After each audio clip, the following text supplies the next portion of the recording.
Welcome in, belly up, have a seat and grab a drink as we talk some Wingman Fantasy Football.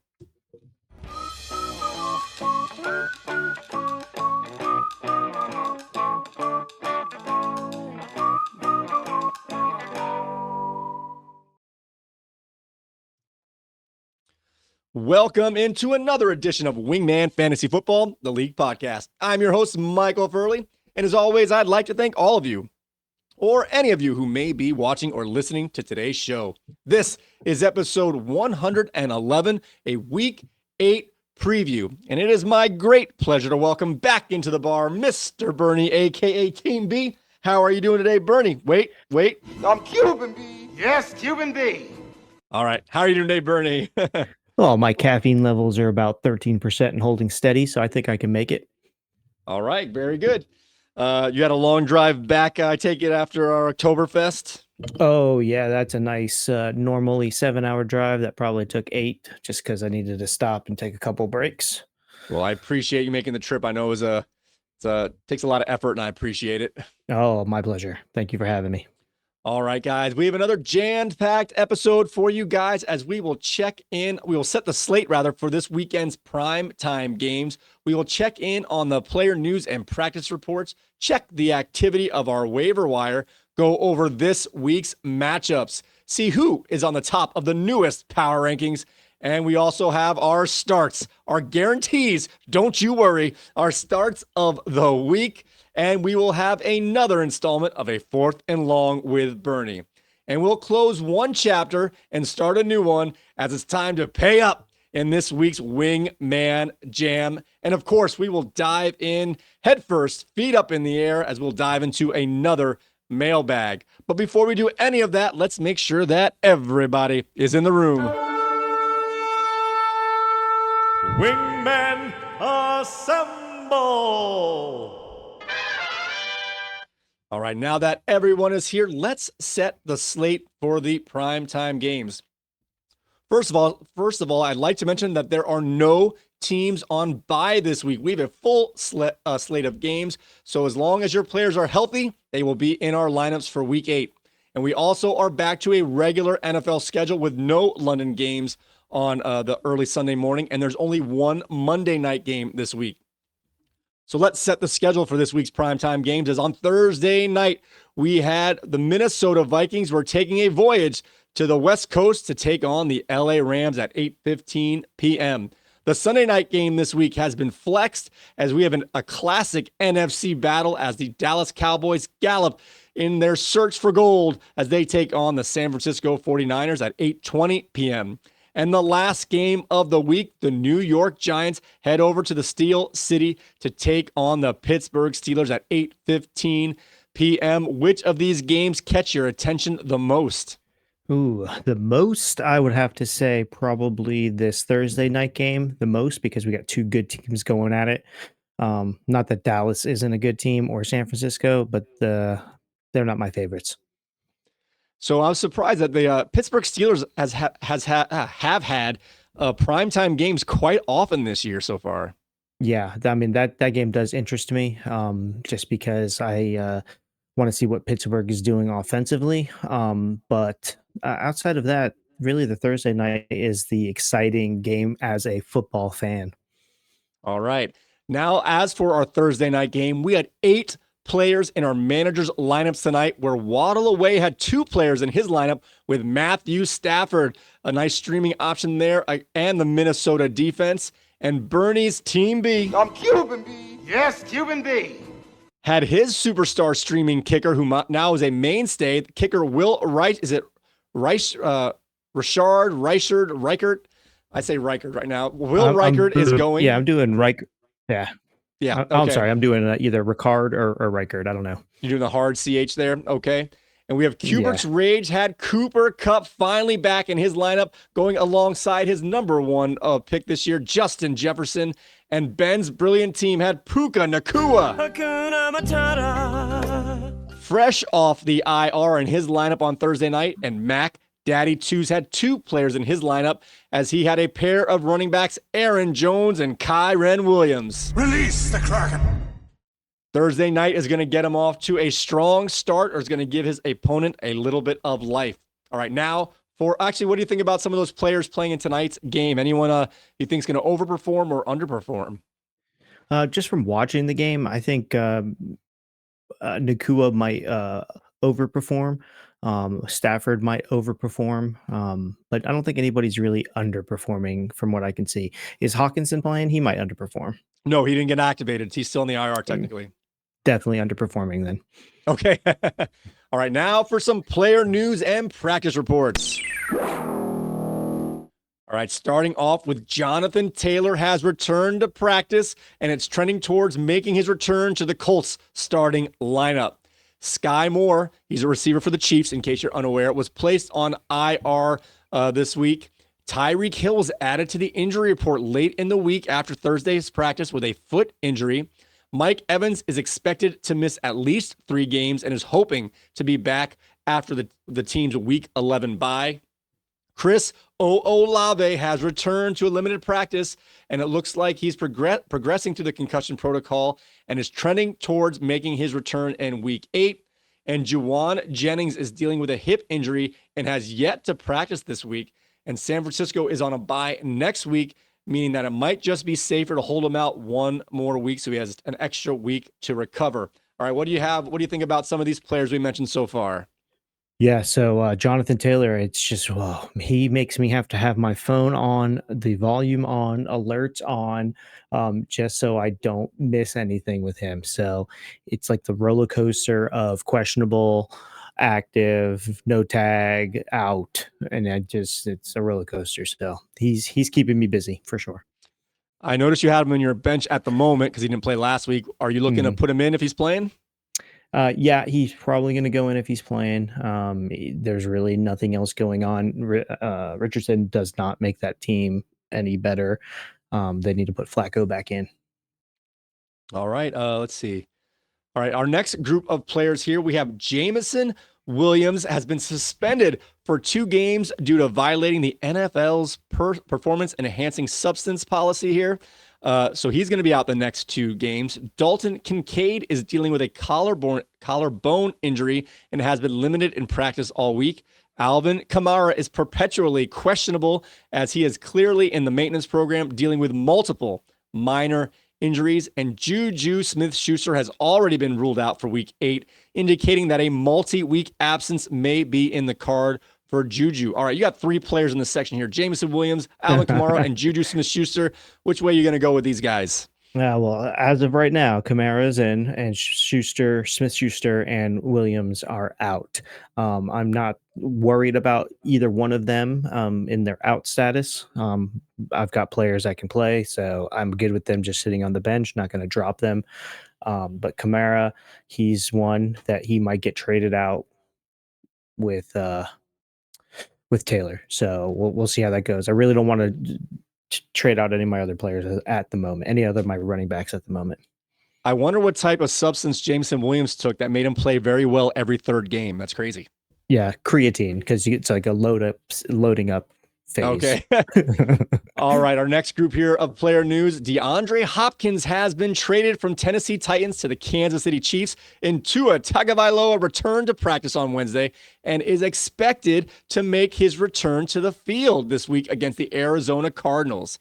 Cooper Kupp has been removed from the injury report and was getting back on the field on Thursday night against the Vikings, and Puka Nacua has been activated.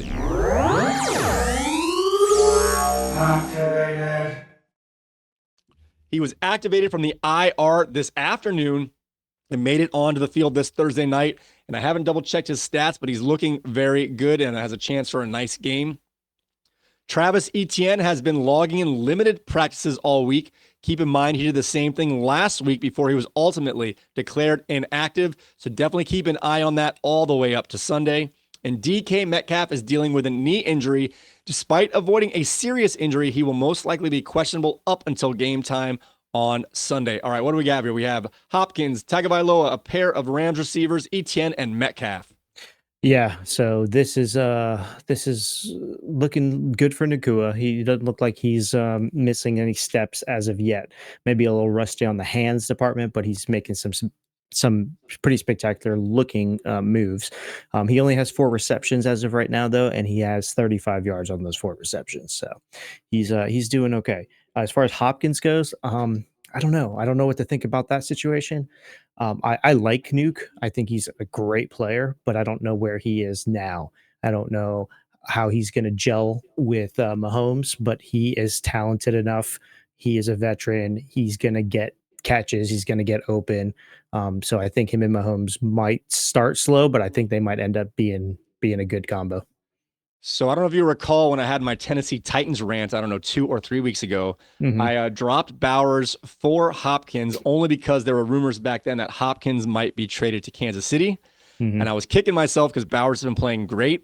And I didn't want 2 Titans receivers. That is for sure. But once Amari Cooper and Devontae Adams got traded to the NFC East, I'm like, he's the next man up to go to that Kansas City Chiefs team. And it Yep. happened, just took a little while. So I've diversified my 2 Titans to be now a number 1 receiver for the Titans and now a potential number 1 receiver for Kansas City, although we'll see how long it takes him to get acclimated. He just touched down today, but his injury status has been, he's off the injury report, and they say he's going to play. I'm not going to trust him this first week, but holding on to him through these 3 weeks has paid off at least for hope. Yeah, I would say so. That's a good move. All right. What we got to talk about Tua here. Tua might be back. Is this going to be the Yes. saving grace for all of the Dolphins' offensive players, or what? I hope so. I hope that he is ready, and as far as practicing goes and timing goes, I hope they're not rushing him back or not rushing. He's obviously making that decision with the doctors, but I hope there's enough time on the practice field to get his timing down because that's all that is. Quick decisions and timing for the Dolphins. If that's So, in sync, then they're going to be on fire. so the thing with Tua, he's usually a first half of the season player, but he's missed the first half of the season. This is gonna test some of our thoughts on him. Is he just play good when it's warm, or does he just play good before people figure him out? Is his first half of the season starting now, or did he already miss it and he's gonna suck the rest of the way?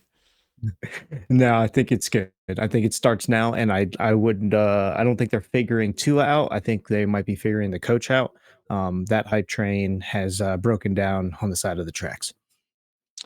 And unfortunately for Tua this year, he wasn't playing great even in his first 2 games, as his first game and a half as he got hurt. So we'll see if they can get back on track here. It might be right. It might be uh, a Dolphins offense being figured out here. Do we Yeah, have a long for touchdown sure. to Tutu Atwell? Did he catch that? No, it got broken up. I'm He did sorry. not. That's good defense there. Yeah. All right. Our next group of players, Bucky Irving has not practiced yet this week, and he's dealing with a toe injury. And Zay Flowers is dealing with an ankle injury. Excuse me. He did play through it during the Week 7 game, but he was definitely hobbled in that game. We'll see if the swelling has gone up too high for him to miss this week or not. Just keep an eye on Zay Flowers. Debo Samuel, who was hospitalized with pneumonia, only played a couple snaps last week, returned to the San Francisco facility, and now he has also returned to practice, yet his Week 8 availability is still up in the air. Deontay Johnson has not been on the practice field yet this week as he is dealing with multiple minor injuries here. And Bryce Young is going to get the start for the Carolina Panthers as Andy Dalton is dealing with a sprained thumb after that car accident that he was in just a couple days ago. All right. Are we worried about Bucky Irving not playing? We have Debo Samuel. Will he play? Bryce Young back in the lineup. What are we doing with these guys? We're not worried about Bucky Irving. Rashad White did good last week. So I think they'll be okay. And then they got that third back. His name slips me at the moment. Sean Tucker. Sean Tucker. So I think they'll be fine without him. Rashad Bateman should get a little bump up. He was possibly going to be one of my starts of the week. Just they've got enough offensive firepower where they don't need to push it with Flowers. So they could get Justice Hill out of the backfield to catch some nice screen passes as well. So they got some options over there. I'm not too worried about them. Bucky Irving looked great in the last game, but Rashad White got Yeah. all the stats in comeback mode, in that frantic comeback mode, as they were like dropping back in like prevent style defense. And they were dropping him off to the screen passes to White. So honestly, going into the third quarter there, I thought Irving looked just as good, if not better, than Rashad White. I think it was just the way the game script went on that gave White that big game. Exactly. And then last time these two teams played, it was back and forth, back and forth. So Tampa will need to be shooting for the end zone every time. How bad is Denver going to kill Carolina with Bryce Young back? Has he learned something while sitting on the sideline for the last 4 weeks, or is he getting ready to get pummeled once again? No, I think he's paying attention. I heard an interview with him today, actually, and he said that he's not trying to play for his job, getting this chance back. He's just playing for this game. I think he's respecting his elder statesman ahead of him, learning from him, not taking it to heart like I'm this first round pick, first overall pick, whatever the case is, and I need to be starting. So it's like the complete opposite, maybe, of Anthony Richardson, even though I haven't heard Anthony Richardson talk about his situation. So I think he'll be fine. I don't. He might not win the game, but I don't think he's going to play like seeing an extra 11 men on the field coming after him or anything like that. Well, this might be Bryce Young getting used to his forever role as the backup quarterback, getting spot starts. So this is a practice for that right here. All right, our next group. Go ahead. All I have to say to him is Sam Darnold. Yep. Right. Yeah. Yeah. All right. Our next group of players is a smaller group. I didn't space these out well. Jaden Daniels has not yet practiced this week, but he's hoping for a chance to practice on Friday. I'm thinking it's going to be very dicey for him to get the on the field this week, although anything's possible. And your man, Jameis Winston, is expected to start for the Browns.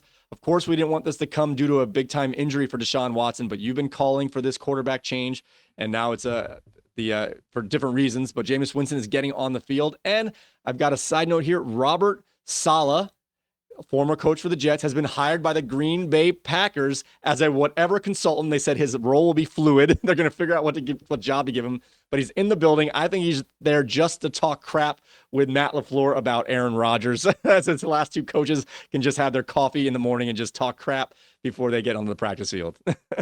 Okay, so I got a couple things. I'll save that one for last. Okay.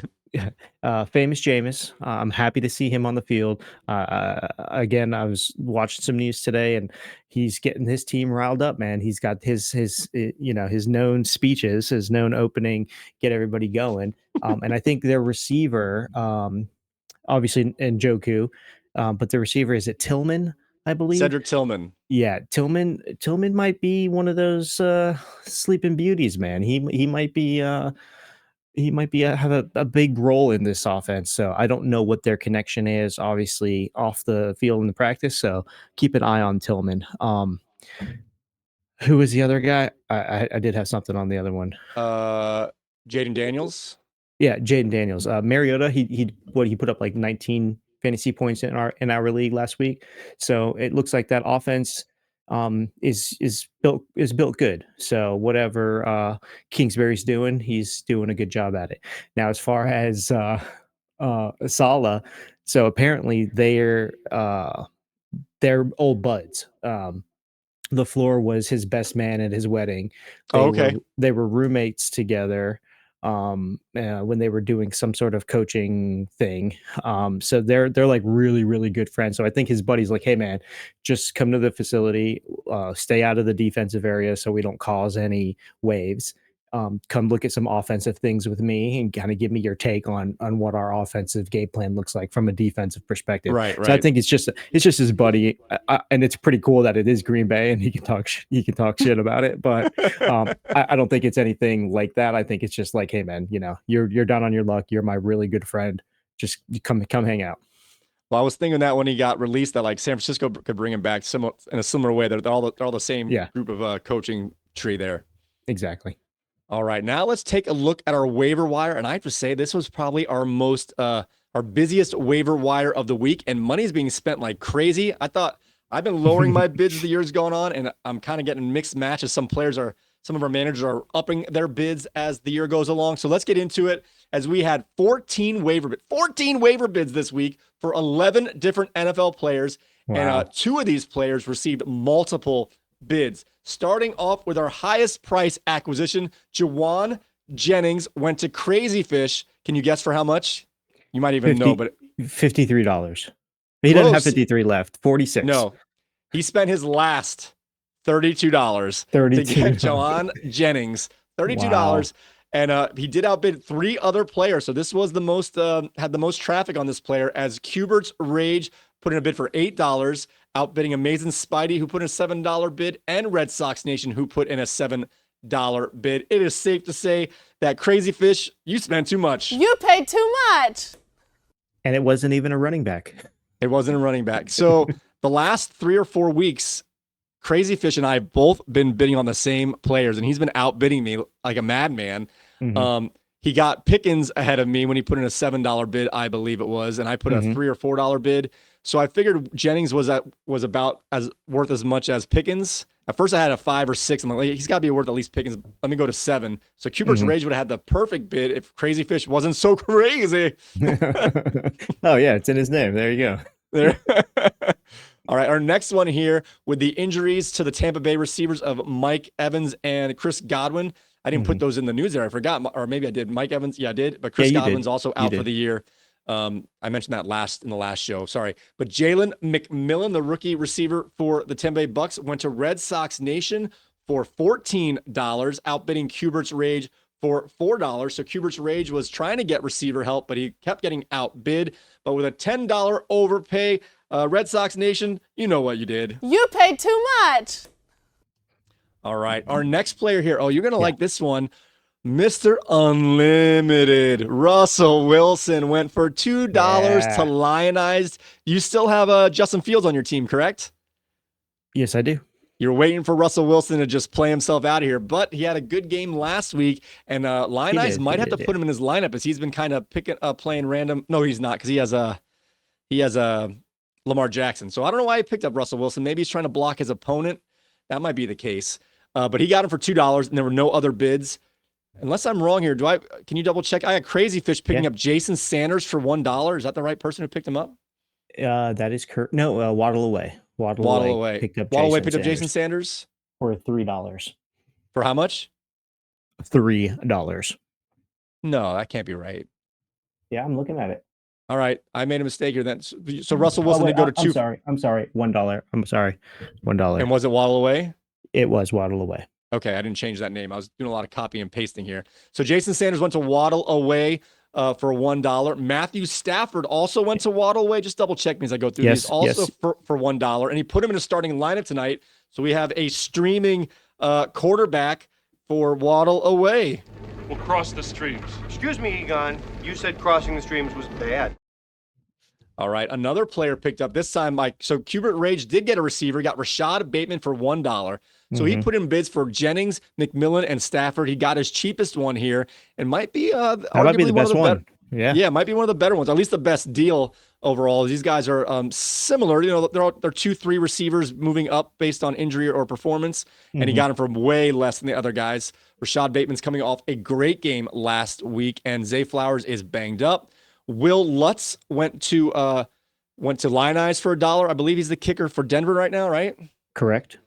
Ty Chandler went back to Crazy Fish for $0. He also picked up Graham Gano once again for $0 for his IR kicker. Crazy Fish and I are taking advantage of this IR spot, using the kicker to follow the IR spot. Jalen Tolbert went to Amazing Spidey for $0, and Mike Williams went to Cubert's Rage for $0. But I noticed he didn't hold on to Mike Williams very long. Who do you pick up in the free agent market after the Williams waiver wire pickup? Well, after Crazy Fish grabbed a running back named Balake Corum, Cubert's Rage went ahead and picked up famous Jameis Winston. All right. Oh, that's right. He has Jaden Daniels out this week, so he might have to play him. Yeah. I'm not sure who his other quarterback is. Yeah, I know he drafted Aaron Rodgers, and he's no longer on his team. So I'm not sure who his other quarterback options are.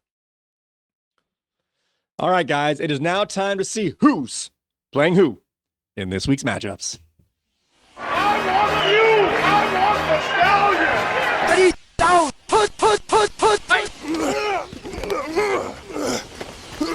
This week's matchup.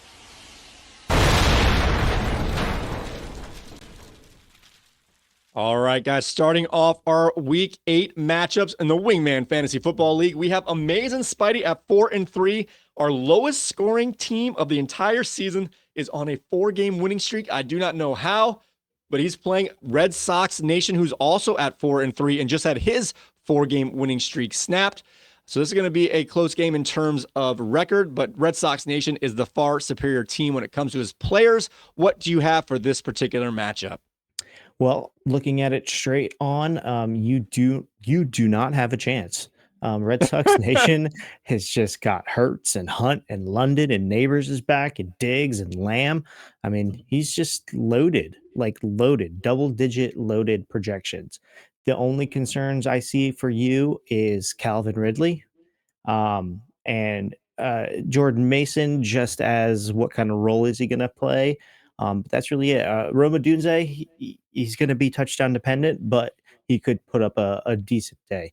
So you got a tall hill to climb here. All my receivers are boom bust crap guys, and I Yeah. don't know which ones to play, and I keep picking the wrong ones. I'm barely getting 8 points combined out of the wide receiver position every week. It's been a bear. Yeah, you need to start spending like $32 to try to get some of these waiver wire guys. I would have loved Juwan Jennings for $7. Okay. All right. Let's see what else we have here. On our next game here is Bernie's Team B. I'm Cuban B. Yes, Cuban B. At 4-3 is up against Nick's Waddle Away. Then he waddled away, waddle, waddle. Then he waddled away, waddle, waddle. And Nick's Waddle Away is at 3-4. I don't know the projection. You're going to tell me this right now. What do you have on this game? Well, original projection, I am winning by just under 2 points. But he has shaved that lead off with his Matt Stafford acquisition and start. Thanks for listening to the podcast, Nick. It looks like you are paying attention. You're making moves. You're doing the thing. I don't see Elliott in your lineup. I see Stafford starting. He should have started for you last week too. You might have gotten the win. He's got a good lineup going. Devontae Adams would be my only concern in his lineup. Maybe is it Deontay Johnson, Carolina? Yeah, Yes. he might be my only other concern for him, but he's looking okay. He is starting a tight end though, so but it's a tight end that's going to get a touchdown pass from my quarterback because he's got Pitts and I've got Cousin. And I'm going to be starting Cousin this week, so I'm concerned with my running back situation, but it's going to be a close game. All right. Our next game on the ballot here, on the docket here, I'm not entirely sure the exact points, but these are at least two of our top 3-point scorers, and the 1 and 2 seed, I believe, it might be 1 and 3 seed. Points are tight up there, or close. We have Alex's They Took Our Jobs at 5-2 up against the best team in our league, Corey's Mac Daddy 2s at 6-1. This is a heavyweight bout between these two teams. What do you have for this game? Oh yeah, this is the tail of the tape here is first place versus second place. The original projection is literally 39 points difference. Really? I'm sorry, 36 point difference yeah. So they are both projected at 100 point something. This is going to be close. Looking at the rosters though, we've got Jaden Reed for Green Bay and DK Metcalf on They Took Our Jobs. They're his two questionable spots right now. So I don't think he needs to worry about Reed, but Metcalf, I don't know. He's a tough guy. He might be playing through something. He doesn't like to walk to the locker room, but he's definitely probably hiding something more than he should be. I don't think Metcalf's going to play this week. Yeah, so that would be my only thing is that right there. So he needs to just take a look at his bench, see who he can get going in, and then take it from there. All right, our next game here. Oh man, this is a big game for these guys as the loser season is pretty much officially over, and the winner is going to need a lot of help. But we have our pair of 1 and 6 teams. Reggie's Lineouts off his first victory of the season is playing against Ken's the Fantastics, who's also at 1 and 6 and is now on a 6-game losing streak of himself. So we're going to see who's going to take this one down, and we're going to mention these guys a little later in our show here. But what do you have on this matchup between these two 1 and 6 teams? It's the complete opposite. This is the featherweight division. The last one was the heavyweight division. 11th and 12th place, respectively, 93 points each, with a little bit of change there. So as far as their players go, though, they look very similar on paper. The only concern we have is if two plays, I have Achan and Hill. I've got Dolphin assets on the Fantastics. So that's really the only concern that I can see just at first glance. I don't know what Montgomery's status is for Detroit, but if he is a little nicked up still, Gibbs should have another big day. So, and Lion Eyes has Gibbs on his team. He could put up another 30 burger very, very easily. All right, our next game in our matchups this week is the craziest of Crazy Fish. He's wild. He's a madman. At 3-4, Andrew's Crazy Fish is up against Katie's King George. Both these guys have been losing their games lately, as Crazy Fish is on a 3-game losing streak. Katie's King George, I think, has lost 3 out of 4. I'm not entirely sure, but she did lose last week. This game is going to be, again, another big game for both these guys. Katie's King George is going to need this one to keep her playoff chances alive. What do you have in this matchup? Looking at it just without diving too deep, this might go to Crazy Fish. And just to read off King George's list of ifs possibilities here: Montgomery, Flowers, Olave, Irving. I mean, that's the heart of her lineup. There is just I don't know. I can't put too much faith in those 4 people. Now, and those 4 people could easily put up 20 points each, but that's a lot of questions going on there. Yeah, well, now she's going to be missing Evans for a little while here. That's a tough blow. And actually, not only is it going to hurt her going forward, but I think she would have beat you if Evans didn't get hurt as early as he did in that game last week. Oh yeah. I listened to the show. Good job on the show. She had 4 people going last week. So you just mentioned the 2 from the one Monday night game. There were 2 Monday night games. She had 4 of them going. And Evans had gotten hurt and Flowers had gotten hurt. He was the other Monday night game. Oh, that's right. So she had another player. Okay. Yeah. So she had 4 people. I thought it was over. And then when I saw both of them get hurt, I was like, oh my gosh, I have a chance. Yeah, All but right, her injuries crept into this week as well. So yeah, injuries was a big part of last week's story. Mhm. All right, our last game on the docket here is Paul's Cubert Rage at 5-2, and he's one of those top 3 teams. Again, those points are close. He might even be ahead in points. I'm not sure. He had a pretty bad week last week, so he's probably third of those guys now. Paul's Cubert Rage up against Ben's brilliant team, similar to Amazing Spidey, is one of the lowest scoring teams in the league. Might be the second lowest scoring overall, second or third. But he's at 4-3. So both these guys are near the top of their divisions. This is a big game here. What do you have on this matchup? So for this one, it looks like it's a pretty close matchup. I'm going to lean towards Cubert Rage, but he does have Dolphin asset, so we keep an eye on that. He has Waddle. It doesn't look like there are any Jacksonville running backs in the starting lineup for Ben's brilliant team. So as long as those Jacksonville running backs stay on the bench, he's got a chance. He does have Puka Nakua, and Cubert Rage has Cooper Cup, and Nakua is at 14.8 so far tonight, and Cup is only at 9. So he's definitely winning that LA receiver battle. Did Puka score, or he has that many receptions and yards? Let me take a look here. Shift to screen to the I didn't see him score. No, he has 106 receiving yards on 7 receptions and 7 rushing yards. Nice. Yeah, he's awesome. I love that guy. Yeah. That's why we have the soundbite for him. A Puka Nakua. All right, sorry. All right. So it's now time to get into this week's updated power rankings.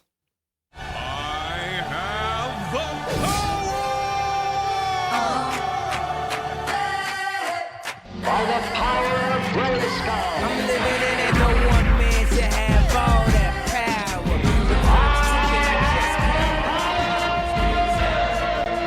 Wingman Power Rankings. 1. All right, our power rankings have been updated, and starting from the bottom of the list, Ben's brilliant team, who moved up to 11th last week, is back to the bottom at 12th. Crazy Fish has dropped from 10th to 11th. Lion Eyes has dropped from 9th to 10th, so everyone's shifting down here. Cubert's Rage has shifted down from 7 to 9. Amazing Spidey is holding strong at 8. Pardon me.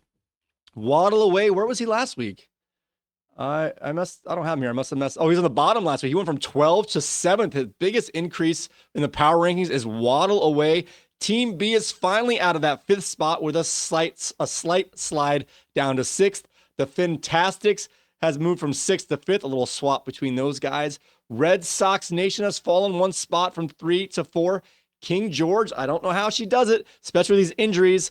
Like I said, it must be the Christian McCaffrey effect in the future here. She's moved up to 3, and Mac Daddy 2's stays at number 2, while They Took Our Jobs remains at the top of the power rankings. What do you think about these guys? How it is now? It's pretty similar. Everyone just kind of shifted down 1, and Waddle moved up a bit. Yeah, I think that it's pretty spot on. He's making some moves. He's got some fresh players on his team. The Dolphins' assets help Fantastics jump back up there. And then sitting all the way at the top still, I mean, King George, I'm sorry, King Henry and Saquon Barkley, they're just getting better and better and better. They Took Our Jobs is just going to keep having those big projections. I have to say this year, the older running backs that we were worried about moving to new teams, the new faces, old faces and new places have all been doing quite well. If you count Joe Mixon, and Josh Jacobs has not been the stud the other guys have, but he gets 12 to 15 points every week as well. Those older, although Jacobs isn't old, but the other guys are definitely older. Mixon, Mixon and Henry, and then Saquon and Jacobs are kind of your 5th year guys. Yeah, and Aaron Jones as well. Oh yeah, another guy. Yep. All these guys are older. All these guys are not super young, range from middle to older, and they've all switched teams, and they're all doing quite well. Way to go, guys. Way to go. What else was I going to mention about this? I don't recall here. So we'll just move along here. Oh, I guess I noticed my 4-game winning streak has been against the bottom 4 teams in the power rankings, so maybe that's why I've been lucky to eke out these low-scoring victories. There you go. I take it how you get it. All right. Now it's time to move to there's no regrets in this section. Don't worry about it. We get this right every single time. Starts of the week. Just think of all the guys I said last week. I meant them for this week, and they'll do much better. Oh, yeah, that's exactly how it goes. All right, we're going to start off with our quarterback selections for our start of the week. I'm going to let you go first if you are ready. Yeah, I'm ready. If he plays, yeah, you'd never like to hear that. Mr. Tua, welcome back. 17.3 points is projected. He is my start of the week. He is just better than everything else that's available on Welcome back.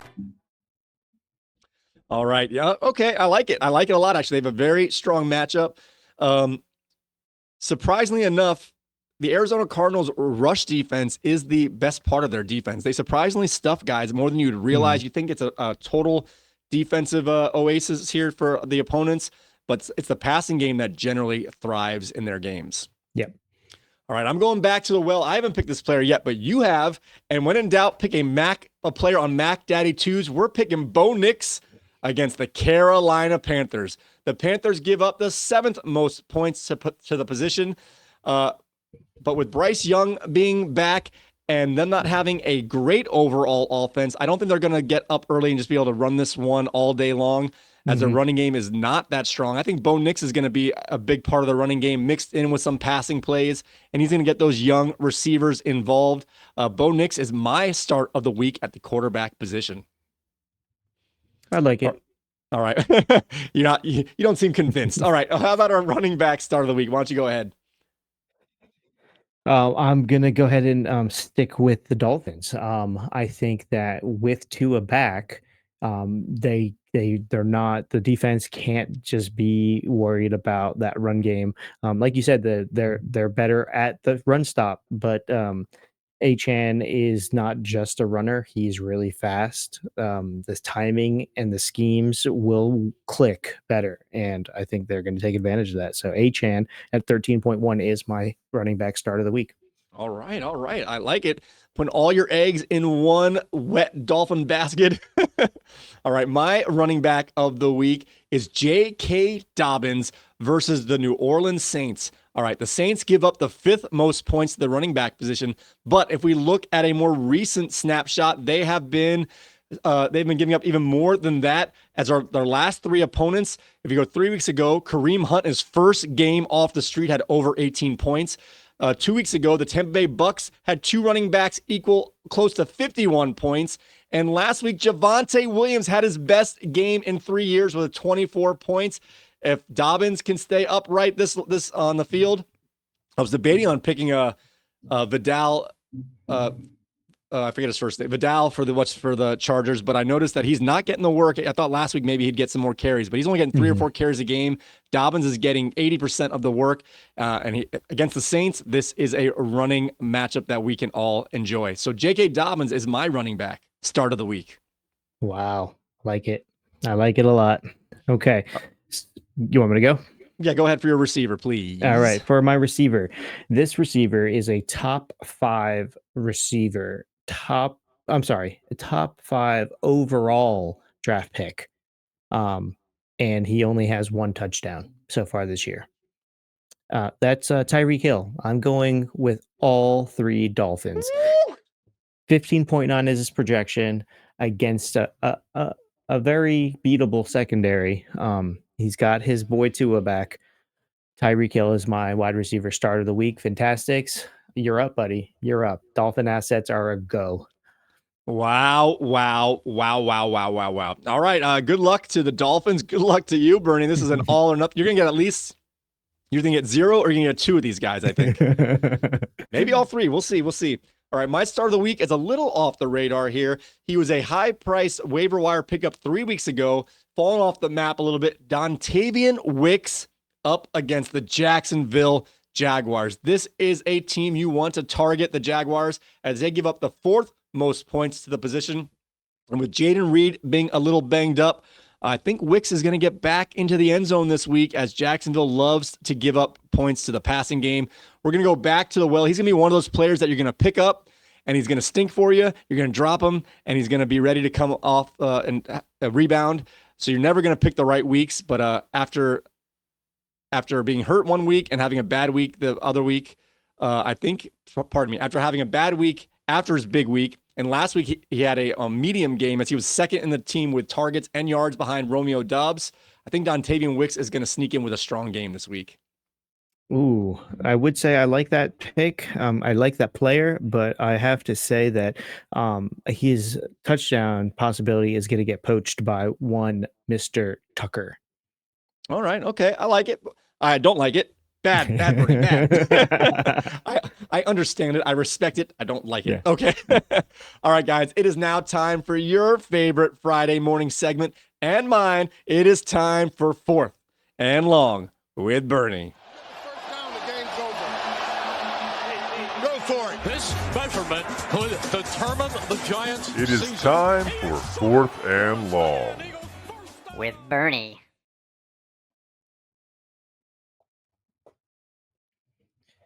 All right, what's up, Fantasy Fam?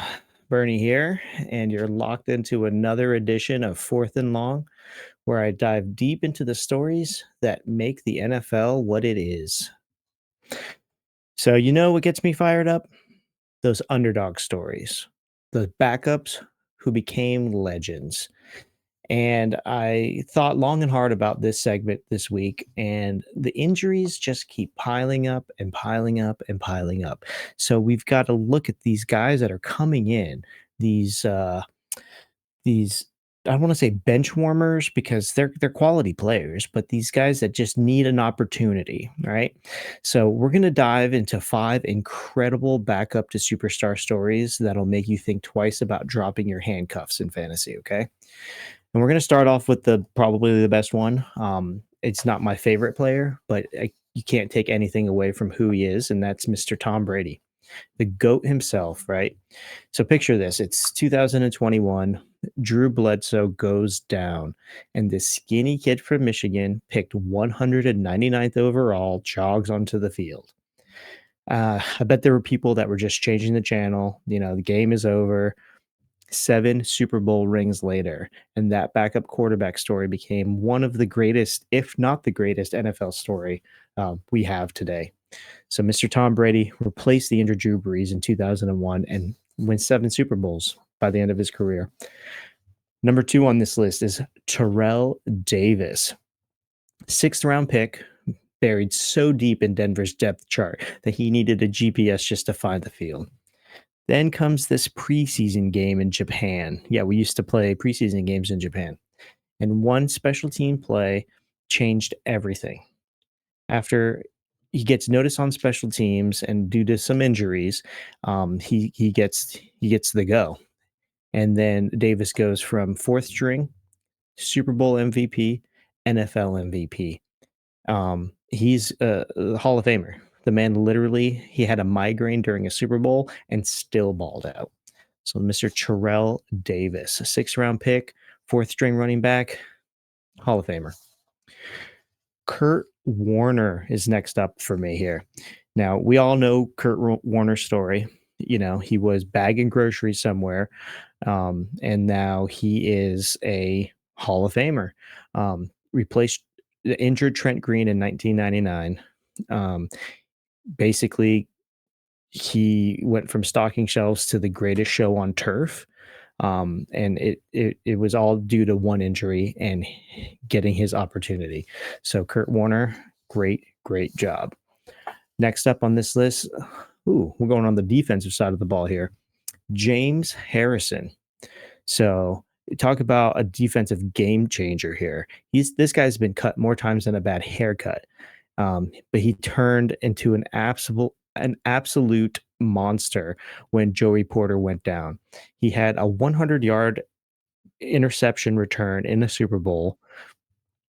A play that my kids and my grandkids and my great grandkids will probably be talking about and watching when they become their NFL fans. He's been cut multiple times. Obviously, he got his chance when Porter went out, became Defensive Player of the Year and a Super Bowl hero. It's just amazing to see that James Harrison make it to be who he is for all he's been through. Ooh, this is a good one. This one has got some fantasy relevance. Priest Holmes. You remember that name, Mike? Priest Holmes?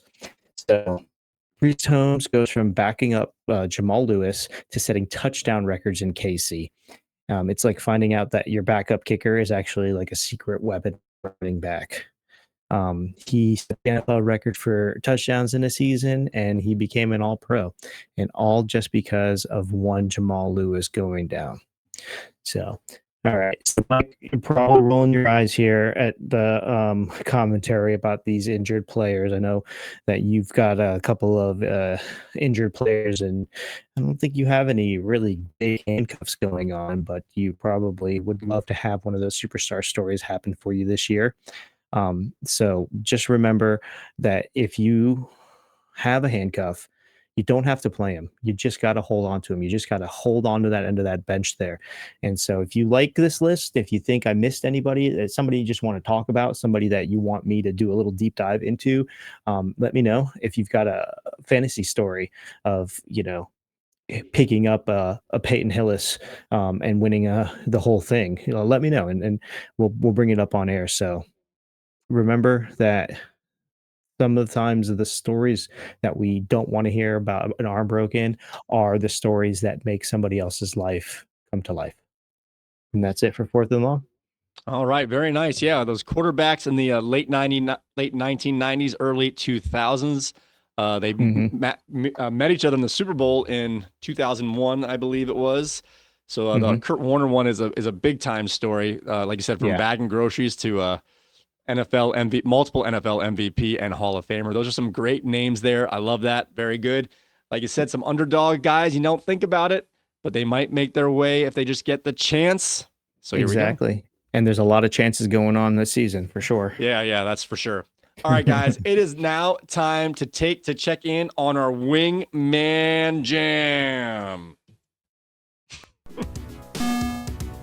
Wingman Fantasy Football. Wingman Jam with Bernie the Bounty Hunter and Amazing Spidey. Boom shakalaka. All right, guys, we're kind of figuring this out. So we're going to do 3 weeks of prop bets, and then depending on the outcome of those picks, will determine the draft order for us. Like I said last time I was up by 2 decisions, so I got the first pick. If we're tied, we'll roll the dice, and if we're up by more than 3 or 4 points, then we get the first 2 picks.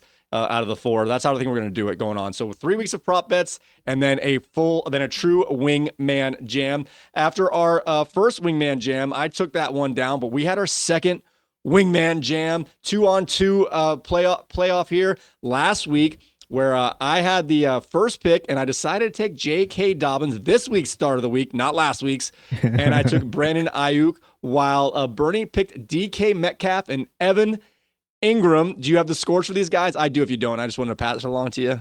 Oh, I do not have them pulled up in That's front of me at the fine. That's moment, fine. So in week 7 last week, J.K. Dobbins got 8.1 points in a low-scoring game against the Cardinals. And Brandon Ayuk, we know what happened to him as he left the game. I think it was the first half, but with a catastrophic knee injury, he only got 3.3 points. So I finished off the Wingman Jam with 11.4 points. And Bernie's pick of DK Metcalf, who I let him have, if you remember, and Evan Ingram, DK Metcalf had 17.9 points. He beat Mike's team all by himself, and Evan Ingram added 6 points. So we had a total of 23.9 to 11.4. Bernie won the face-off in the second Wingman Jam of this season, and now we are at 1-1 for the season. We've got 2 more coming every 3 weeks. We're going to do this here. So congratulations to you, Bernie. And as always, the person who loses is going to have to embarrass themselves. So I'm going to put you on full screen while I get myself situated here, and you can talk about that matchup right there for a second. Oh, okay. Yeah, so I'm happy that DK got what he needed to before he got a little banged up there. But I had my man Geno Smith in, and Geno just keeps throwing the ball, leading the NFL in certain categories that I don't have pulled up in front of me. But one of them is yards, I believe, passing yards. So you know that DK is going to get it. And oh my goodness, what in the guys. world? This is what happens when you raid your son's closet looking for random masks to wear. Wow, character. I feel like an old man because I don't have any reference to who that is. I had to ask him. It's from Naruto. I think the character's name's Obito. I wouldn't have known that without asking. And this is my wife's cowboy hat. So a combination here. A little combination here. Very hard to see. I don't have my glasses and I'm looking through mesh. All right, but now it's time to set up this week's prop bets. If you don't mind, I'm going to read my first 2 off so you can just go ahead after that. Okay. All right, we're going to start with the NFL pick. I'm going to go into the Philadelphia-Cincinnati game, where Cincinnati is favored by 2.5 points at home over Philadelphia. I'm taking the road dogs to cover. I don't know if they'll win this one, but it'll be closer than that. I got Philadelphia covering the game against Cincinnati. And my fantasy matchup this week is the Fantastics versus Lions. Both these teams are at 1-6, but their projected points are both at 93 and change. So this one's going to be close. I went back and forth and actually looked at the players and their matchups. And you already heard it here. Bernie has the Dolphins going off this week. So, of course, we are going to pick the Fantastics. You know what? I didn't let you pick who you were going to pick. I have Philadelphia covering in that first game. You're going to take Philly or Cincinnati? I'm going to have the same 2 picks as you on this one, Mike. I'm going to take Philadelphia to cover those points. And obviously, I can't go against my starts of the week. So I'm going to take Fantastics. Okay. All right. What are your pick'ems this week? All right. So for the NFL, I've got the Jets at New England. And the Jets are -7 in this game. So I'm going to take New England to cover that 7 points. Tell me one more time. I'm sorry. New England and who? The Jets at New England, and the Jets are -7. So I'm going to take New England to cover those 7 points. You know what? I agree with you because I don't like going with high favorite road teams like that. But I think it's potentially Aaron Rodgers. Let's put it this way: Aaron Rodgers and Devontae Adams are either going to blow up this week or their season's going to blow up. So I shouldn't put faith in that team. That's crazy. I'm gonna go with the Jets though, just to be different. I'll take the Jets. Wow, that's a bad pick. I take the Jets though. I'm gonna stick by it. Okay, gotcha. Okay, and then for my second pick, I'm going on the opposite end of the spectrum here. They took our jobs projected at 100.16, and Mac Daddy 2's projected at 100.53. I'm going to go ahead and I'm actually going to take Mac Daddy 2's on this one just because he's got Caleb Williams in, and Caleb just seems to be getting better and better and better. And I'm really worried about Metcalf and Reed on they took our job side. So I hate to pull this on you here, but I believe they have players going tonight already, and so I don't think that's a good idea. Okay. Yeah. Don't, I completely agree. Okay. Let's do this then. Let's do. I'm sorry to switch it on you. No. I should have thought of that. Yeah, you're absolutely right. Let me go back to the league here. So what are you doing for Halloween? Are you not going to wear this mask outside? Are you? I'm not dressing up at all. Most likely. Or are you going to be handing out candy over here? It depends. Probably because I usually get home after the kids go out because I got to work a little later. So I usually come home and start manning the door while they're already out trick or treating. Okay, gotcha. Okay. So we had the big pickup of Jawan Jennings. He's projected at 8.77 points on Crazy Fish's roster here. Do you think it'll be over or under 8.77 points? I am going to go under. I like Jennings. I don't think he's going to play this week. So he's projected at 8.77. I mean, that sounds like he's going to play. Yeah, so was Jonathan Taylor all the last 3 weeks. I don't know. Okay, if he plays. If not, we'll do a okay, if he plays, he goes over. Gotcha. Okay. But if he plays and he gets hurt, or if he plays and he doesn't finish the game, if he's that's active, different. we can only pick if he's active or not. Right. All right. So Jennings 8.77. You have going over. I have going under. So we'll do this. If he's active, right. We'll take our picks. If he's not active, it's a push. Okay, that works. Is that all right? Yeah, that's all right with me. All right. So in this case, we have the same picks with Fantastics and the Philadelphia game. We're different pending an active start for Jawan Jennings, and we're different on the Jets Patriots game, if I'm not mistaken. Correct? No, you. What did you say? You said you had the Jets covering, or your Jets hitting that 7 mark. Okay, yeah, that's correct. Then I've got New England that's not going to let them beat them by that much. All right, we got a 1.5 differential. We'll see how this one plays out. Good luck to you. We're starting fresh, so we have a chance to make some mistakes and still catch up. All right, guys, now it is time to get into our mailbag. You've got mail. You've got mail. Wingman Fantasy Football. Mailbag! Oh, I can breathe. Okay, all right. I was getting a little musky in there. I'm sorry. All right, guys, it is time for our mailbag, and we've got one coming in from Anonymous. And this one says, "Hey, Wingman, how do you guys determine who's a stud and who's a mecha stud?" All right, well, I got an answer for you. Thanks for writing in, Anonymous. I know we've had our disagreements in the past, but I appreciate you coming on here today. All right, so the answer is, if you're a kicker or defense, you need 15 points to be a stud, but if you get 20 points or more, you are a mecha stud. In terms of running backs or wide receivers / tight ends, 17 points or more will get you on the stud list, but 24 points or more will make you a mecha stud. And in terms of the quarterback position, it'll take 24 points to get you on the stud list. But if you break that juicy 30 points, you are a mecha stud. I think what do you think about those numbers there? We don't want to have too many. The stud list is already pretty long as it is. So we don't want to have a list of 50 players here. So we got to make it really a high bar to get these spots. Yeah, I think that's spot on. I think that works. All right. Our next question comes in from Mike F. This guy, he just sounds smart just by his name alone. All right, this one says, "Hey, Wingman, I love the show, and my favorite player there is Amazing Spidey. I root for him every week. I have a big start-sit question, though. I got to start 3 of these 4 players. Can you help me out?" We're going to address this one to you, Bernie, as Mike F needs all the help he can get. Again, he's starting 3 of these 4. These are all running backs. Bijan Robinson, Josh Jacobs, Jordan Mason, or Javonte Williams. Which of these 3 are you going to start? Okay, Robinson, Mason, Williams, and who was the other one? Josh Jacobs. Oh, good gosh! And you got to start how many? 3, or I could start up to 3. Up to 3. Mike F. Mike F. could start up to 3. I don't. Yeah. Oh, good gosh. Well, Mike, I hope you got better receivers, you really don't need to start any of these guys. But we'll take a look here.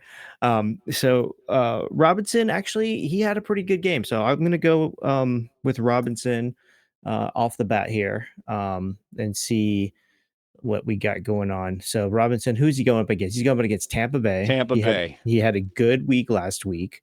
So that's He good. had 9.5 points against Tampa Bay. Tampa Bay is much better against the run than the pass, but they're going to be shell shocked this week with all their injuries. So I'm not sure how this game's going to go. Yeah, but he did show life as a good running back. So Mason is going up against Dallas, but he's a little questionable for me. So definitely we're going to start Jacobs. We're going to start Robinson. Javonte had a game, man. He had a game last It's time. tough. We got Williams playing against Carolina. Yeah. And Jordan Mason against Dallas. And with the injuries to the receivers, and with the bye next week, and maybe Christian McCaffrey coming back after that, I can see them riding Jordan Mason for his last start of the year, saying, "Go for it, man! Just keep pounding," while we get some other guys getting back from injury. But Javonte Williams has that Carolina matchup. I don't know what to do.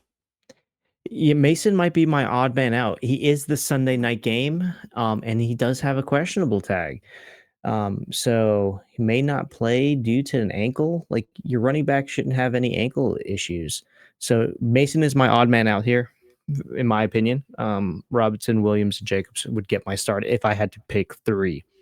This is gonna be tight. I'm not sure. I want to play Williams, but he's the fourth best running back in terms of just talent kind of thing right now with these guys. It's going to come down to Mason. Last week I was thinking about Mason or Williams, and I should have put Williams in, but that Thursday game was the tiebreaker that I waited longer. That Sunday night game, though, I want a piece of that Dallas San Francisco game. That has a chance to be a fun game. It does, but man, I mean, who's the other guy over there? Trey Tucker, is he over there? For who? San Fran. Is that? Am I thinking about that correctly? Trey Tucker, Isaac Arendo for running backs. Isaac Arendo. Yes. Yeah, he's not very good. That's what I'm saying. Like, yeah. Mason was hurt last week. He didn't get a lot of carries because I think they were saving for the second half. He got a lot of carries in the second half, but he was on the field the entire time, including the 2-minute offense. Yeah. And the third down, I watched. He was in on every third down. Guerrero just came in for a couple spells. They didn't get the ball. It was all Mason. They just didn't give him the ball a lot because I said that they were saving his shoulder. Hopefully he's more healthy, and like I said, I think they're going to ride him because he's not expected to come back and play after this week.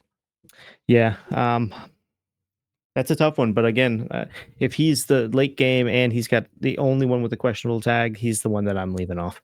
All right, fair enough. Yeah. All right, another start sit. This one comes in from Amazing Spidey, who's got a triumvirate of quarterbacks here, all kind of medium good quarterbacks. We have who are we going to start this week? Patrick Mahomes against the Raiders, Tua Tagovailoa against the Cardinals, or Kyler Murray against the Dolphins. Ooh. Well, my start of the week is Tua. I clearly didn't know he was going up against these guys, but if Tua gets the clear, he is my start of the week. I don't think Kyler could rush in the end zone against Miami's defense. He's got He's got 2 rushing touchdowns so far this year. Yeah, they're both 45 yards or longer. He's got 3 rushing touchdowns. No, 2 rushing touchdowns. Yeah, I think I would go with Tua on that. Miami's Tua is my guy. I've been starting Kyler over Mahomes, and it is worked 2 out of 3. Mahomes just gets 16 points every game, no matter what it seems. Mm-hmm. Murray's kind of a little more volatile. He had 9 points one game, but he's getting 21 to 26 points in the other one, so he's got a little more boom bust. But this week, I've got Murray as my 3rd ranked one. I'm going back and forth between Tua, because I'm afraid of the first game back, but I like the matchup, or Mahomes against the Raiders, who he generally does pretty well against, and I believe that game is indoors. So like just the fact that I'm not sure if Tua is going to handle. I don't like Murray outside. I don't like Tua outside. But I like the matchup for Tua. You got to worry. You got to worry about Crosby. Crosby could wreck Mahomes' game as far as his passing game. So that's also a factor that Arizona just doesn't have against Tua. Right. So So you can see I've got some tough choices this week, man. you do. You know what? Let's rewind. Let's do a little quick rewind. Let's do Mahomes or Tua. Who has the most fantasy points for my Wingman Jam fantasy pick? Because Tua is projected at what here? 17.3, and Mahomes is projected at 17.9. That's what I'm saying. They're all projected for 18 points, essentially, all three. So let's do that, and let's make you pick right now on the spot. Oh, instead of the Juwan Jennings? Instead of the Jennings. So who is it again? Mahomes or Mahomes or Tua? Oh man. So essentially, all right. So essentially, the one essentially Amazing Spidey will be picking his starter right now. Oh. No, I'm no, that's good. No, I like it. Let's do it. Okay, I like it. Okay. So the I'll other take one has Tua too many then. question marks on it, so I'm gonna change it anyway. All right, I'll take Tua. I'm gonna be going back and forth. I think right now, as a coward play, I'm leaning Mahomes, but I don't know that I want to. I think I'm gonna pick Mahomes in that battle, but it's just because he hasn't scored over 20 points once this season yet. He's got to have at least one of these.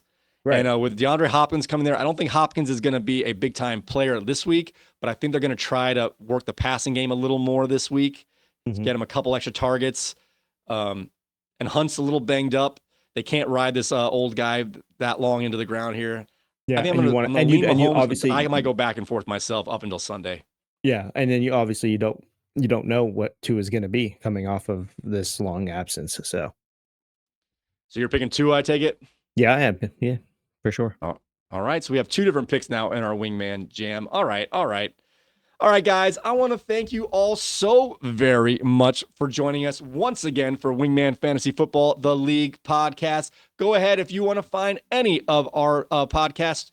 Just you can check us out on, Spotify, Apple Podcasts, TuneIn Radio, Amazon Music, and YouTube Music. Just search Wingman the League on those platforms, and we'll come right to the top of your search. You can also find all of our content, audio or video feeds on wingmanentertainment.net/podcast. And of course, go to our YouTube channel at wingmanfantasyfootball.com/YouTube. And please go ahead and leave a like, subscribe, hit the notification bell, and leave a comment. Get yourselves into our next mailbag and let me know who you think I should start between those running backs and quarterbacks. I need all the help I can get. You guys can help sabotage me right there. We're putting the sabotage power into the hands of our viewers out there. So once again, thank you all so very much. May your glasses be full, your mugs stay frosty. And remember, fantasy football, as in life, sometimes your best moves are the ones you didn't plan for. All right. We'll see you next week, guys.